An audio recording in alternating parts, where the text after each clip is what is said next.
నమస్కారం city news కి స్వాగతం. ముందుగా ముఖ్యాంశాలు.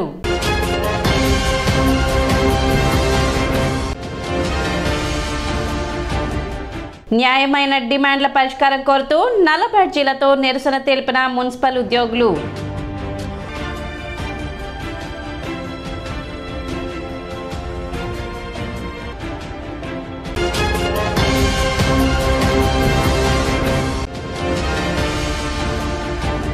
తెనాలి పట్టణ గంగానమ్మపేటలో హత్యకు గురైన వివాహిత.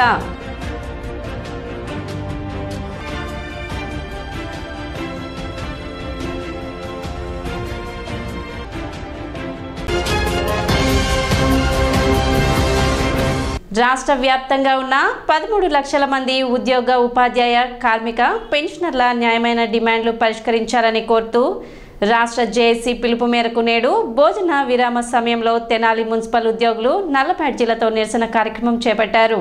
డిఏ బకాయిలు సరెండర్ లీవ్లు 2023 సెప్టెంబర్ నెలలోపు చెల్లిస్తామని చెప్పి ఇప్పటి వరకు చెల్లించకుండా కాలయాపన చేస్తున్నారని, ఉద్యోగులు దాచుకున్న పీఎఫ్ మరియు ఏపీజీఎల్ఐ డబ్బులు చెల్లింపులు చేయాలని, 11వ పీఆర్సీకి సంబంధించిన ఏరియర్స్ వెంటనే చెల్లించాలని, 12వ పీఆర్సీకి సంబంధించిన ఐఆర్ను వెంటనే ప్రకటించాలని కోరుతూ మున్సిపల్ ఉద్యోగులు నినాదాలు చేశారు. కార్యక్రమంలో Andhra Paris municipal employees welfare association అధ్యక్షులు Akurathi Ramachandrarao, health officer K H Nirmala, manager అప్పలరాజుతో పాటు మున్సిపల్ ఉద్యోగులు పాల్గొన్నారు. రాష్ట్ర ప్రభుత్వం మన ఉద్యోగులకు 2018 పీఆర్సీకి సంబంధించి ఐఆర్ ఇచ్చిన దానికంట ఫిట్మెంట్ చాలా తక్కువగా ఇచ్చారు. దానికి సంబంధించిన ఏరియర్స్ కానీ, పీఆర్సీ ఏరియర్స్ కానీ, అదేవిధంగా డిఏ ఏరియర్స్ ఎన్నో రిలీజ్ చేయవలసి ఉంది. వాటికి సంబంధించిన ఏరియర్స్, అదేవిధంగా సరెండర్ లీవ్లు గత 4 సంవత్సరాలుగా బిల్లులన్నీ కూడా క్లెయిమ్ అయిపోయి కాబట్టి పేమెంట్ కాకుండా అలా పెండింగ్ ఉన్నాయి. అదేవిధంగా మరి లీవ్ శాలరీస్ అవనివ్వండి, ఉద్యోగస్తులకు ఈ తాలూకా మెడికల్ రియంబర్స్మెంట్ బిల్లులు కానివ్వండి, అన్ని రకాల బిల్లులు గత 4 సంవత్సరాలు పట్టించి ఒక 20,000 కోట్లకు సంబంధించి మరి ప్రభుత్వ ఉద్యోగులు చెల్లించవలసి ఉన్నప్పటికీ కూడా నేటి వరకు కూడా చెల్లింపబడలేదు. మొన్న అయితే చర్చలు పిలిచి ఒక 5,500 కోట్లు రిలీజ్ చేస్తామన్నారు, కానీ దాని మీద కూడా సరైన స్పష్టత రాలేదు. అవి కూడా ఎప్పుడు చెల్లించబడతాయో కరెక్ట్గా మనకి ఇది అవ్వలేదు. అందువల్ల దీనికి సంబంధించి మన ఉద్యోగ సంఘ నాయకులందరితో కార్యాచరణ ప్రకారం మరి ఈ రోజు నుండి మన ఉద్యోగులందరూ కూడా మధ్యాహ్నం భోజన విరామ సమయంలో మరి ప్రభుత్వానికి ఉద్యోగుల నిరసన తెలియజేస్తుంది. ఏపీజీఎల్ఐ, జీపీఎఫ్ లాంటి మా డబ్బులు ప్రభుత్వం దగ్గర ఉన్నప్పటికీ కూడా వాటిని కూడా మాకు ఇవ్వకుండా చాలామంది ఉద్యోగుల యొక్క పిల్లలు చదువుల కోసం కానీ, ఆరోగ్యం కోసం కానీ, పెళ్ళిళ్ళ కోసం కానీ దాచుకున్నారు కొన్ని వేల కోట్ల రూపాయలు. వేటిని కూడా రిలీజ్ చేయకపోవడం వల్ల ఉద్యోగులు మానసికంగా చాలామంది ఇబ్బంది పడుతున్నారు. అదేవిధంగా ప్రభుత్వ కార్యక్రమాలన్నిటినీ కూడా ఉద్యోగస్తులందరూ రేయింబగళ్ళు కష్టపడి ప్రజలకు చేరవేస్తున్నప్పటికీ కూడా ఉద్యోగుల యొక్క ఆర్థిక సంబంధమైనటువంటి విషయాలను ప్రభుత్వం నిర్లక్ష్యం చేస్తుంది. దయచేసి ఎలక్షన్స్ లోపే ప్రభుత్వం ముందుకొచ్చి ఉద్యోగులకు ఉన్నటువంటి బకాయిలు మొత్తం తీర్చాలని, అదేవిధంగా ఈ రోజు నుంచి ఈరోజు భోజన విరామ సమయంలో నిరసన కార్యక్రమాలు చేస్తాం. 17వ తారీఖున తెనాలి తాలూకా యూనిట్ ఆధ్వర్యంలో నియోజకవర్గ స్థాయిలో ఉద్యోగులందరూ కూడా ర్యాలీగా చంద్రావూరు పార్కు దగ్గరికి వెళ్ళి అక్కడ ధర్నా చేయడం జరుగుతుంది. అంతర్జాతీయ పిల్లల క్యాన్సర్ దినోత్సవం సందర్భంగా హ్యాపీ హాస్పిటల్ నందు అవగాహన సదస్సు నిర్వహించారు. 14 సంవత్సరాలలోపు పిల్లలకు వచ్చే క్యాన్సర్ లక్షణాల గురించి డాక్టర్ పావని ప్రియాంక వివరించారు.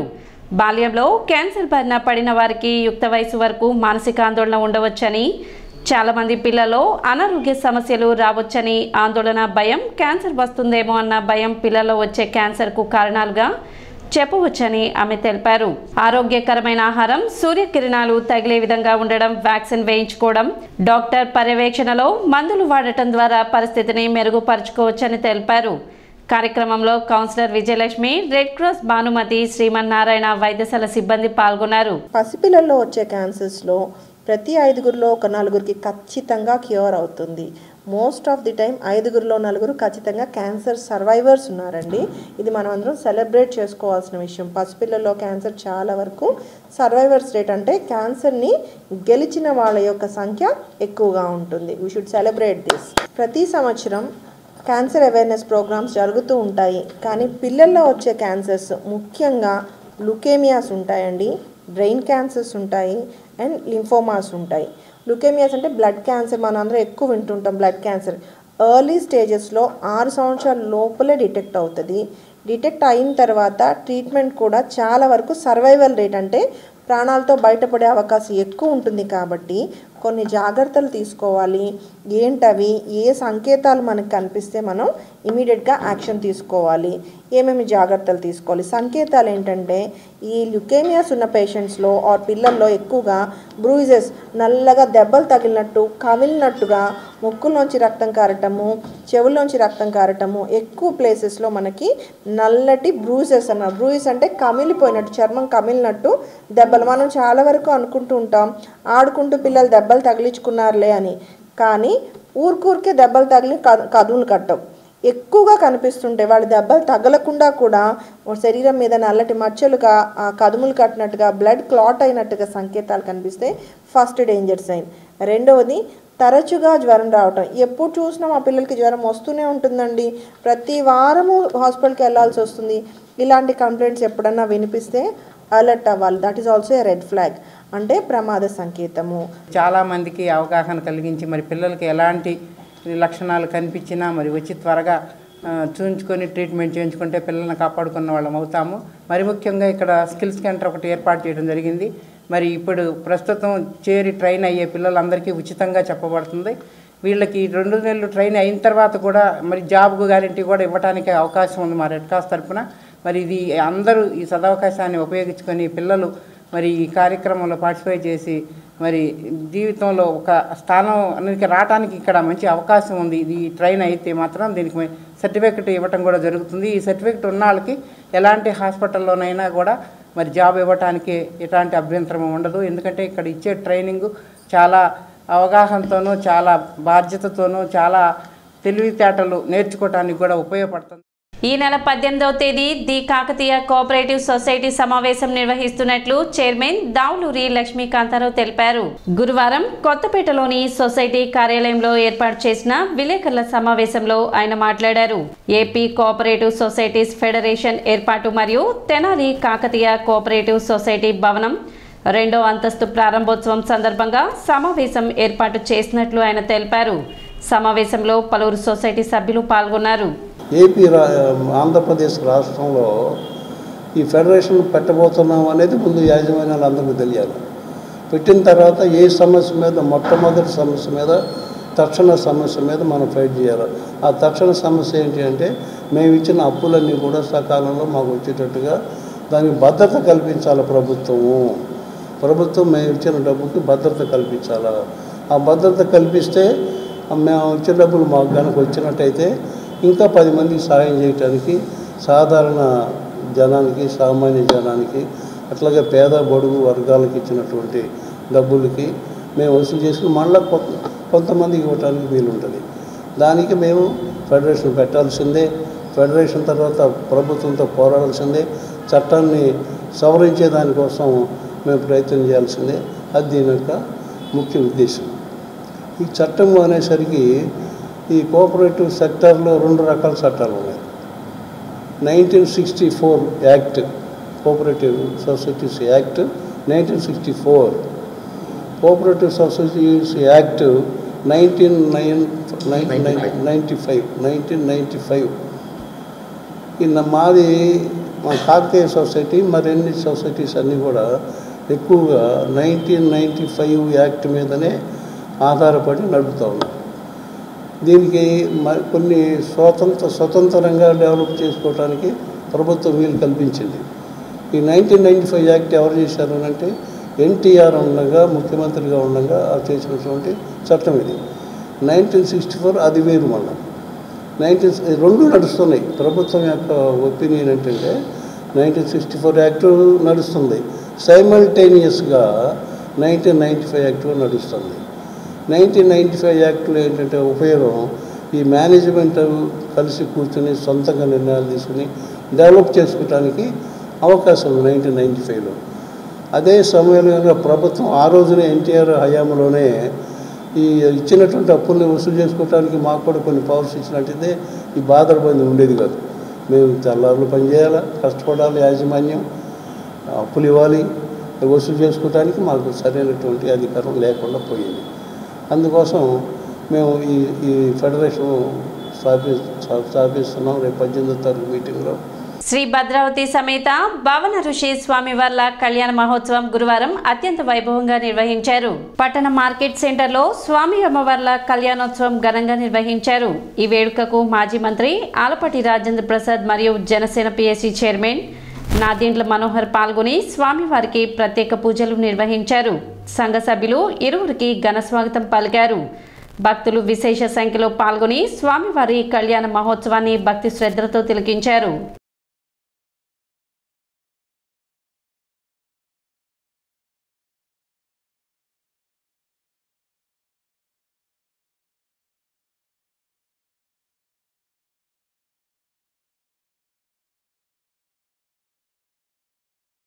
సూత్రం అంటే దారం అండి. మామూలుగా ఉన్నప్పుడు సూత్రమే. ఆమె మెడలో మంత్రపూర్తి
భద్రావతి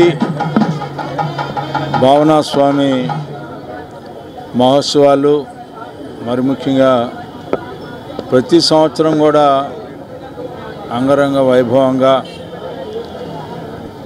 ఈ పట్టణంలో జరుపుకోవటం అనేది ఒక గొప్ప ఆచారాన్ని కొనసాగించుతున్నటువంటి ఈ భక్తులందరికీ కూడా నా హృదయపూర్వకమైనటువంటి ధన్యవాదాలు. ఇది ఒక విశ్వాసం, నమ్మిక, ఆయన పట్ల ఉన్నటువంటి అచంచలమైనటువంటి ఈ విశ్వాసం ప్రతి సంవత్సరం కూడా ఈ యొక్క కార్యక్రమంలో పాల్గొన్న వారికి మంచి జరుగుతుందని, ఎలాంటి కష్టాలు రాకుండా కాపాడగలుగుతారని, మరి ముఖ్యంగా ఇక్కడ ఈ యొక్క కళ్యాణం అనేది చాలా గొప్పగా జరపడం అనేది మనం ప్రతి సంవత్సరం కూడా చూస్తూ ఉన్నాం. వీళ్ళందరికీ కూడా, ఈ కార్యనిర్వాహకులందరికీ కూడా నా హృదయపూర్వకమైనటువంటి ధన్యవాదాలు. ఎంతో చక్కగా అందరినీ కూడా ఆహ్వానించి గౌరవించి ఈ కళ్యాణంలో పాల్గొనేలాగా చేయటమే కాకుండా ఇది ఈరోజు మరుసటి రోజునే ఈ అన్న సంతర్పణ కూడా ఈ కార్యక్రమాన్ని చాలా గొప్పగా చేయటం అనేది వీళ్ళకున్న ఆనవాయితీ. స్థానిక షరబ్ బజార్లో వేంచేసి ఉన్న శ్రీ భద్రావతి సహిత భావనారాయణ స్వామి దేవస్థానం యొక్క వార్షిక కళ్యాణోత్సవాల్లో భాగంగా ఈరోజు గాడిబావు సెంటర్లోని కళ్యాణ మండపం నందు స్వామి అమ్మవార్ల కళ్యాణం అత్యంత వైభవోపేతంగా జరుగుతుంది. నిన్న రాత్రి స్వామివారు భృంగివాహనంపై, అమ్మవారు గజవాహనంపై నగర పురవీధుల్లో అనేకమైనటువంటి సాంస్కృతిక కార్యక్రమాల మధ్య తెల్లవారులు తెనాలి పట్టణ పురవీధుల్లో స్వామివారు ఊరేగి ఈరోజు ఉదయం మణిమయ ముత్యాల కళ్యాణ మండపంలో స్వామివారి కళ్యాణోత్సవానికి విచ్చేసి ఉన్నారు. ఈ కార్యక్రమంలో పద్మశాలి కుల బాంధవులు, తెనాలి పట్టణ పురుష ప్రజలు అందరూ పాల్గొన్నందుకు వాళ్ళకందరికీ శుభాకాంక్షలు తెలియజేస్తున్నాం. అలాగే ఈ నెల 18వ తారీఖున సమారాధన కార్యక్రమం ఏర్పాటు చేశాం. భద్రావతి సమేత భావనారాయణ స్వామి వారి కళ్యాణ మహోత్సవం సందర్భంగా ఈరోజు 15/2/2024 గురువారం నాడు గాడిబాయి సెంటర్లోని కళ్యాణ మండపం నందు అత్యంత వైభవంగా స్వామివారి కళ్యాణము జరుగుతున్నది. ఈ సందర్భముగా పద్మశాలి కుల బాంధవులు అందరికీ సంఘం తరపున, దేవస్థానం తరపున కృతజ్ఞతలు తెలియజేస్తున్నారు. ప్రజల ముందుకు రాలేని ఏకైక నాయకుడు సీఎం జగన్మోహన్ రెడ్డి అని మాజీ మంత్రి ఆలపాటి రాజేంద్ర ప్రసాద్ విమర్శించారు. పట్టణంలోని ఐతానగర్లో టీడీపీ శ్రేణులతో మాజీ మంత్రి ఆలపాటి రాజేంద్ర ప్రసాద్ ప్రత్యేక సమావేశం నిర్వహించారు. ఈ సందర్భంగా ఆలపాటి మాట్లాడుతూ ఎన్నికలు సమీపిస్తున్న వేళ జగన్ తిరిగి ప్రజలను మోసపూరిత మాటలతో జరగని అభివృద్ధిని జరిగినట్లు ప్రచారం చేసుకుంటున్నాడని ఆరోపించారు. జగన్ పాలనలో అన్ని వర్గాల ప్రజలు తీవ్రంగా దెబ్బతిన్నారని ఆక్షేపించారు. మునుపెన్నడూ లేని విధంగా రైతులు పంటకు క్రాప్ హాలిడే ప్రకటించడం తొలిసారిగా రాష్ట్రంలో చూశామన్నారు. రైతులకు ఎంతగానో మేలు చేసే పోలవరం ప్రాజెక్టును అటకెక్కించిన ఘనత జగన్కే సొంతమని ఎద్దేవా చేశారు. ఎన్నికలు సమీపిస్తూ ఉండటంతో కల్లబొల్లి మాటలతో తిరిగి అధికారంలోకి రావాలని జగన్ ప్రయత్నిస్తున్నాడని పార్టీ శ్రేణులందరూ అప్రమత్తంగా ఉండాలన్నారు. పట్టణంలోని వార్డులన్నింటిలో పార్టీ శ్రేణులు పర్యటిస్తూ ప్రభుత్వ వైఫల్యాలను ప్రజలకు తెలిపి చైతన్యవంతులను చేయాలన్నారు. లోకల్ అని చెప్పే ఎమ్మెల్యే నియోజకవర్గంలో అభివృద్ధి చేయకపోగా ఈసారి జగన్ను కాదు నన్ను చూసి ఓట్లు వేయమనే పరిస్థితికి దిగజారని విమర్శించారు. యావత్తు తెలుగు జాతి ప్రపంచంలో ఎక్కడున్నా కూడా కాస్ట్, కలర్, క్రీడ్కి అతీతంగా రాష్ట్రం నష్టానికి గురవుతుందని చెప్పి భావనకి వచ్చిన సందర్భం. భారతీయ జనతా పార్టీతో పొత్తు నష్టం జరిగిద్దేమన్న భావన అక్కడక్కడ వ్యక్తం చేస్తూ ఉన్నారు. పుట్టిన ప్రతి బిడ్డకు కూడా చదువు చెప్పించాలి, బాధ్యత పాలనలో ఉన్న పాలకులదని చెప్పి మనం తెలియజేస్తూ ఉన్నాం. మహిళలకి ప్రాధాన్యత ఇస్తూ ఉన్నాం. 18 ఏళ్ళు నిండిన దగ్గర నుంచి కూడా ఎవరైతే దారిద్ర్య రేఖ దిగునున్నారో వారు ఆర్థిక పరమైనటువంటి ఇబ్బందులకి గురి కాకూడదని చెప్పి ఆ రకమైనటువంటి ఆర్థిక పరిపుష్టతని వాళ్ళకి కలగజేసేలాగా మనం ఆలోచన చేస్తూ ఉన్నాం. దీంతోపాటు యువతకి నిరుద్యోగ భృతి అనేది కాకుండా ఉద్యోగం పురుష లక్షణం అన్నట్టుగా ఒక పురుషులకే కాదు చదువుకున్న వాళ్ళందరికీ కూడా ఉద్యోగ అవసరాన్ని గుర్తించి ఉద్యోగాల్ని క్రియేట్ చేయాల్సిన అవసరం ఉంది. కాబట్టి పరిశ్రమలు, ఆ పరిశ్రమలతో పాటు ఉద్యోగాలు, ఉపాధిని ఏ రకంగా ఇవ్వగలుగుతామని చెప్పి ఆలోచన చేసి దాన్ని కూడా మనం అనౌన్స్ చేయడం జరిగింది. ఇవన్నీ సమకూరాలి అంటే సంక్షేమం, అభివృద్ధితో పాటు సామాజిక మార్పును కూడా మనం ఆహ్వానించాల్సిన అవసరం ఉందని చెప్పి బీసీఎల్కి ప్రత్యేకమైనటువంటి రక్షణ చట్టాన్ని ఒకటి ఏర్పరచాలని చెప్పి కూడా మన ప్రయత్నం. ప్లానింగ్ వచ్చేటప్పటికే ఉద్యోగాలకి లేకపోతే ఖర్చులు ఇవన్నీ కూడా ఏదైతే ఉన్నాయో క్యాపిటల్ ఎక్స్పెండిచర్ అసలు మనం చాలా తక్కువ చూపించేవాళ్ళం. అంటే ఏమీ చేయగలిగే పరిస్థితి ఉండేది కాదు. 2,52,000 కోట్లు మేము పేదవాళ్ళకి ఇచ్చామని చెప్పి 23 లక్షల్లో 2,53,000 కోట్లు ఎంత శాతం అండి? 10% కూడా లేనటువంటి, అంటే మీరు సంక్షేమం పేరిటన, మీరు నవరత్నాల పేరిటన, మీరు చెప్పే కార్యక్రమంలో మీ మాటల ప్రకారం మొత్తం ఆదాయంలో అప్పులు 2 కూడా తీసుకొస్తే ఆ రెండిట్లో మీరు పంచింది ఎంత అంటే 10% మాత్రమే పంచారని. మిగతా 90% ఏమైందో అనేది మీరు చెప్పలేనటువంటి పరిస్థితి ఒక పక్కన ఉంటే, ఒక పక్కన కాగ్ కూడా ఏదైతే స్వచ్ఛందంగా ఈ రోజున ఏదైతే ఆడిటింగ్ చేసే సంస్థ వాళ్ళు అడుగుతూ ఉన్నారు, నువ్వు కొన్నిటికి లెక్కలు చూపించలేకపోతున్నావు, కొన్నిటినే పక్కకు ఏదైతే దేనికైతే నిర్దిష్టంగా దీనికే ఖర్చు పెట్టాలి అని చెప్పి ఏదైతే మనం చెప్పుకుంటామో ఆ చెప్పుకున్న వాటిని దానికి ఖర్చు పెట్టకుండా పక్కకు మరలించాం, ఎందుకు మరలించాం అనే దానికి కూడా సమాధానం లేదు. కొంత డబ్బుకి దాదాపు 43,000 కోట్ల రూపాయలకి ఇంతవరకు నువ్వు లెక్క చెప్పినటువంటి ప్రభుత్వం ఏదైనా ఉందంటే జగన్మోహన్ రెడ్డి ప్రభుత్వం. ఎన్నికల్లో ఎవరు పోటీ చేస్తామో పక్కన ఉందాం కాసేపు. నువ్వు నీకు వ్యక్తిత్వం ఉంటే, నువ్వు ఇక్కడ పుట్టి ఇక్కడ పెరిగినాడు అయితే ఇక్కడ రాజధానిని తొలగిస్తూ ఉంటుంటే నువ్వు ఎందుకు మాట్లాడలేకపోయావు? నీకేమి అడ్డం ఉంది మాట్లాడటానికి? గంగానమ్మపేటలో వివాహిత దారుణ హత్యకు గురైంది. భవనం వారి వీధిలో నివాసం ఉంటున్న రామశెట్టి అలేఖ్యను దుండగులు గొంతు కోసి హత్య చేశారు. ఇంట్లో పై గదిలో భర్త శ్రీనివాస్ ఉండగా కింద గదిలో అలేఖ్య నిద్రిస్తుంది. ఉదయం చూసేసరికి గొంతు కోసి మృతి చెందిన స్థితిలో అలేఖ్య మృతదేహం నగ్నంగా పడి ఉంది. గత కొన్ని సంవత్సరాలుగా ఒక వ్యక్తి తన భార్యను వేధిస్తున్నాడని కేసులు కూడా ఉన్నాయని భర్త రమేష్ ఆరోపిస్తున్నారు. విషయం తెలుసుకుని ఘటనా స్థలానికి చేరుకున్న 2 టౌన్ పోలీసులు దర్యాప్తు చేస్తున్నారు.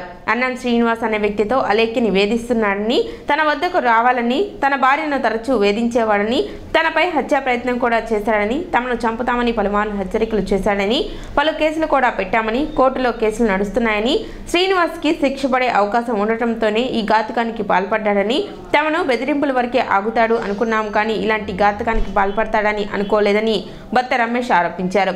మహిళ హత్యపై తెల్లవారుజామున తమకు అందిన సమాచారం మేరకు ఘటనా స్థలానికి చేరుకొని దర్యాప్తు చేస్తున్నామని, తెల్లవారుజామున హత్య జరిగినట్లు తెలుస్తుందని, షార్పు వస్తువుతో గొంతు కోయటంతో తీవ్రంగా రక్తస్రావం అయ్యి చనిపోయిందని, ఒక వ్యక్తితో గత కొంతకాలంగా గొడవలు జరుగుతున్నట్లు చెబుతున్నారని, హత్య జరిగిన విధానం చూస్తే తెలిసిన వ్యక్తులే ఈ హత్యకు పాల్పడ్డారని తెలుస్తుందని, నిందితుడి కోసం బృందాలను ఏర్పాటు చేశామని, త్వరలోనే పట్టుకుంటామని సిఐ సుధాకర్ తెలిపారు. అయితే గతంలో కొంత వేరే వాళ్ళకు వైరం ఉందని వాళ్ళ భర్త మాతో చెప్పడం జరిగింది. దాన్ని కూడా పరిశీలిస్తున్నాము. టీమ్స్ ఫామ్ చేశాము. టీమ్స్ ఫామ్ చేసి పంపించడం జరిగింది. ఇది దాదాపు ఈ మర్డర్ ఎర్లీ మార్నింగ్ జరిగిందని అనుమానపడతా ఉన్నాం. క్లూస్ టీమ్ రావాలి, క్లూస్ టీమ్స్ కూడా వచ్చి ఒకసారి తరువుగా వెరిఫై చేసి వీళ్ళైతే ముద్దాయిని వెంటనే పట్టుకుంటారు.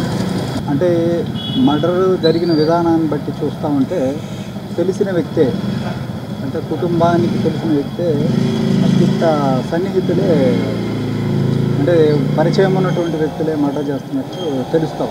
అంటే మర్డర్ జరిగిన విధానాన్ని షార్ప్ ఆబ్జెక్ట్తో మెడ కట్ అయిన మెడ భాగంలో కట్ అయినటువంటి షార్ప్ ఆబ్జెక్ట్తో అతను మెడ మీద గాయం చేశాడు. అందువల్ల బ్లడ్ యూజ్ అయిపోయి బ్లడ్ కాసి చనిపోయిందని అనుమానపడతాం. మీ సుమారు ఇది ఎర్లీ మార్నింగ్ జరుగుతుంది. పిల్లలు కింద భర్త ఉన్నాడు, పైన పిల్లలు పడుకొని ఉంటారు. అంటే కింద పైన ఉంటారు వాళ్ళు. పిల్లలు అయితే పైన ఉండడం జరిగింది. ఆమె పిల్లలు పైన పడుకున్నారు, భర్త కింద ఉన్నాడు. సో భర్త ఉదయాన్నే కాల్ చేయడంతో మేము ఇక్కడ రావడం జరిగింది. సిటీ న్యూస్ ముగించే ముందు ముఖ్యాంశాలు మరోసారి.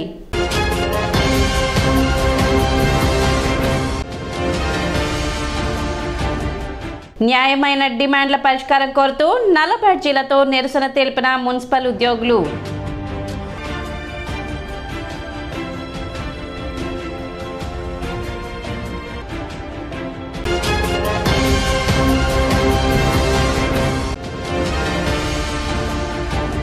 తెనాలి పట్టణ గంగానమ్మపేటలో హత్యకు గురైన వివాహిత.